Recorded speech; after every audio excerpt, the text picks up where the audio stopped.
সাংবাদিকরা আমাদের সাহস জুগিয়েছে, শক্তি জুগিয়েছে। আমার মনে হয় যে কয়েকজন সাংবাদিকের সাক্ষ্য যদি গ্রহণ তারা করতেন তাহলে খুব ভালো হতো। আন্তর্জাতিক অপরাধ ট্রাইব্যুনাল তারা বিভিন্ন ব্যক্তির সাক্ষ্য গ্রহণ করছে। আমার মনে হয় যে কয়েকজন সাংবাদিকের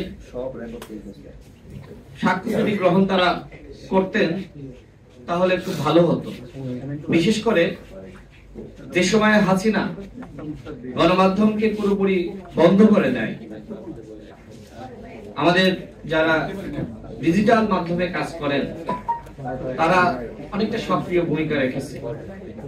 যারা টেলিভিশন ক্যামেরায় কাজ করেন আমরা দেখেছি তারা যে সংবাদটি টেলিভিশনে প্রচার করতে পারেননি সেটি যারা আমাদের ভাইয়েরা বিদেশে অবস্থান করে নানান ভাবে তাদের কাছে পাঠিয়েছে, এবং যাদের ফেসবুক বড় পেজ রয়েছে, ইউটিউব চ্যানেল রয়েছে তাদেরকে পাঠিয়েছে।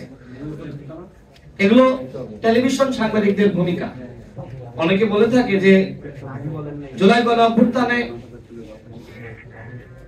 টেলিভিশন ওই ধরনের ভূমিকা রাখেনি, কিন্তু আমি যতটুকু জানি যারা ক্যামেরাম্যান, যারা টেলিভিশন সাংবাদিক তারা এই ভূমিকা রেখেছে। ভিডিও ধারণ করেছে, টেলিভিশন প্রচার করুক আর না করুক তারা সেই ঘটনা প্রচার করেছে, সে যে মাধ্যমে হোক, যেভাবে হোক। এজন্য আমি সকল সাংবাদিকদেরকে ধন্যবাদ জানাই যে গণ অভ্যুত্থানে আপনাদের ব্যাপক ভূমিকা আছে।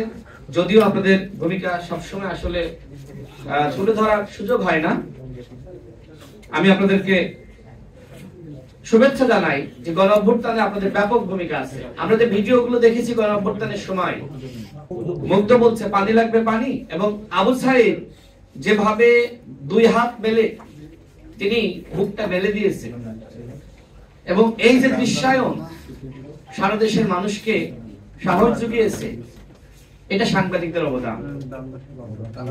সাংবাদিকরা আমাদের সাহস জুগিয়েছে, শক্তি জুগিয়েছে, এবং গণ অভ্যুত্থানের সমস্ত চিত্র তারা জাতির সামনে তুলে ধরেছে। পুরো জাতিকে তারা উৎসাহ জুগিয়েছে এবং আন্দোলন করার ব্যাপারে আগ্রহ সৃষ্টি করেছে।